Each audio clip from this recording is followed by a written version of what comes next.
কিয়ামতের দিন মিজানের পাল্লায় সবচেয়ে ভারী আমল কি হবে?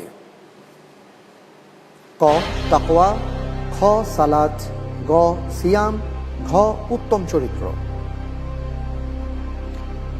জি, আল্লাহর উপর ভরসা করে বলছি, এটির অ্যান্সারটি হবে ঘ, উত্তম চরিত্র। উত্তম চরিত্র। জি। সালাত নয়, না। সিয়াম নয়, রমজান মাস চলছে, না, এটি সম্পর্কে হাদিস আমি পড়েছিলাম। করেছেন? জি। লক করে দেব? জি, ইনশাআল্লাহ। ফ্রিজ করে দেয়া হোক। ঘ উত্তম চরিত্র সঠিক উত্তর।